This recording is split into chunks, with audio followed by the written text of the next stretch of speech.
Ce n'est pas qu'on ne veuille pas le remettre, c'est qu'on est dans l'impossibilité de le remettre parce qu'on n'a pas une...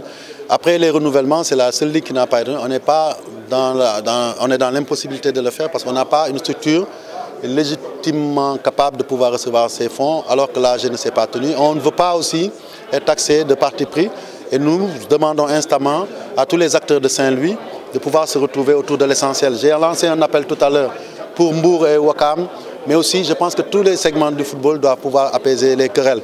Aujourd'hui, il y a un temps pour les élections, mais le reste du temps qui nous reste doit être consacré au travail, au développement de chaque secteur de notre football. Et je pense qu'aujourd'hui, quand les Saint-Louisiens ne se dotent pas de l'outil de management que constitue le comité exécutif de la Ligue de Saint-Louis, c'est à eux-mêmes qui se font mal. Donc, et aujourd'hui, on les appelle à se retrouver, à trouver des solutions. La fédération, hier, au sein du comité, a pris des décisions qui consisteront certainement à appeler à la destruction, à donner la plénitude de ses pouvoirs à la commission électorale, parce que ce n'est pas à la fédération d'organiser des élections, et à aller à Saint-Louis dans une atmosphère apaisée, avec des règles prédéfinies, avec des procédures qui permettront à ceux qui ne seront pas satisfaits en cas de décision ou autre d'une commission électorale de pouvoir exercer les voies de recours et qu'on tienne des élections démocratiques et que ceux qui seront élus, de quelque bord qu'ils soient, ne puissent être estampillés que Saint-Louisiens pour travailler au développement de leur ligue. Et je pense que Saint-Louis nous avait habitués à être l'une des locomotives du football sénégalais parmi les ligues. Aujourd'hui, ils sont en train de perdre leurs acquis et c'est aux grandes dames de Saint-Louis, mais aussi du football sénégalais, parce que Saint-Louis est une place forte du football sénégalais. Et donc nous, on va se battre pour que, en tout cas, tout soit fait, pour qu'il y ait des retrouvailles, mais surtout qu'on ait des élections démocratiques qui puissent consacrer un comité exécutif. Les enjeux qui pouvaient se justifier au moment des élections n'ont plus de raison d'être. Aujourd'hui, parmi les candidats, certains disaient que certains étaient avec Augustin Senghor, d'autres avec Louis Lamotte. Louis Lamotte, on a les meilleurs rapports actuellement, on échange. Sur certaines questions, il me donne des conseils. Donc il n'y a pas de raison que ceux qui se réclament de nous ne puissent pas faire comme nous, c'est-à-dire se retrouver autour de l'essentiel. Après des élections, il n'y a pas 3 issues, il n'y en a que 2, soit on gagne, soit on perd. Mais je pense que dans des élections d'ailleurs, personne ne perd. Si on comprend le sens de ces élections, il faut se retrouver après. Ceux qui sont élus doivent travailler pour ceux qui ne sont pas élus.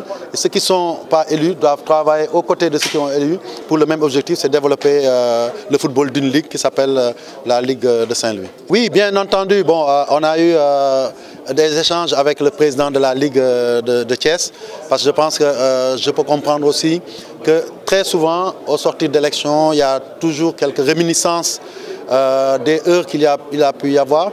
Mais c'est pour ça qu'en début d'AG, j'ai demandé à ce qu'on fasse preuve de dépassement, qu'on comprenne que les enjeux sont ailleurs, que ces élections sont passées, on ne pourra pas les refaire.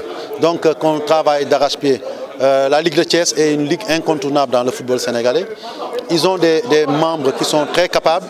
Il n'y a pas de raison qu'ils ne viennent pas apporter leur pierre à l'édifice. Et c'est ce que j'ai voulu signifier tout à l'heure à mon frère Pape Sidilo, qui est donc membre de la Ligue.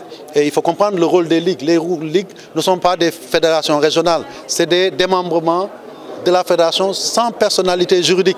Il faut que les gens le comprennent comme ça. Si chacun va aller de lui-même, sans la fédération, ça ne marchera pas. C'est en mutualisant nos forces, c'est en répartissant du mieux qu'on peut dans tous les segments du football, les moyens que nous avons, que nous réussirons à avoir un développement d'ensemble du football. Donc c'est pour ça aussi que pour Thiès, et particulièrement pour le président de la Ligue de Thiès, Pape Sidilo, je l'appelle au travail, je l'appelle à l'apaisement, qu'on dépasse ces aspects liés aux élections.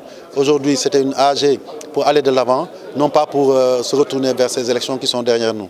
Je ne peux pas confirmer cela parce qu'on n'a pas à ce jour fait une évaluation claire de la fiabilité. On sait en tout cas que si la FIFA a accepté de travailler avec cette société tunisienne Narsil Technologies, c'est qu'elle a pris le soin d'expérimenter cela. Ça, c'est la première chose. La deuxième chose aussi, en travaillant avec eux, ce n'était pas un choix que nous, fédérations, avions fait. C'est la FIFA qui nous a dit, vous avez l'obligation de numériser désormais vos licences et de travailler avec tel partenaire qui a signé avec nous. Et depuis l'année dernière, la FIFA a dit, non, non, non, désormais, on va arrêter avec Narsil Technologies. Ceux qui veulent, les fédérations qui veulent, peuvent continuer avec elles. Les autres peuvent venir travailler avec nous dans un nouveau système qui est propre à la FIFA, qui s'appelle Connect. Donc malheureusement, après un séminaire où notre responsable des licences était parti, il s'est avéré, en tout cas en termes de temps, difficile de lancer Connect sans que ça ait des répercussions sur le démarrage de nos différents championnats, et on a différé. Et j'espère que la FIFA nous mettra dans les conditions de passer à notre système. En dehors des problèmes de fiabilité, moi ce que je constate, c'est que c'est un système qui est assez cher. Parce que bon an, mal an, je peux dire que nous virons autour de 30 000 € à Narsil Technologies, si mes comptes sont bons, pour pouvoir bénéficier des consommables, parce qu'on n'a pas la possibilité d'acheter ailleurs les consommables et les matériaux qu'on utilise pour la confection des licences. Mais globalement, il n'y a pas aussi de système fiable à 100%. Mais je pense que par rapport au système qui existait avant, qui était le système de licence papier, tout le monde a pu se rendre compte qu'il y a moins de fraude et surtout qu'il y a moins de fraude sur l'âge, et c'est ça le but qui est poursuivi. Après, c'est vrai, comme je l'ai dit, c'est encore améliorable et nous allons veiller à cela pour que tout soit contrôlé.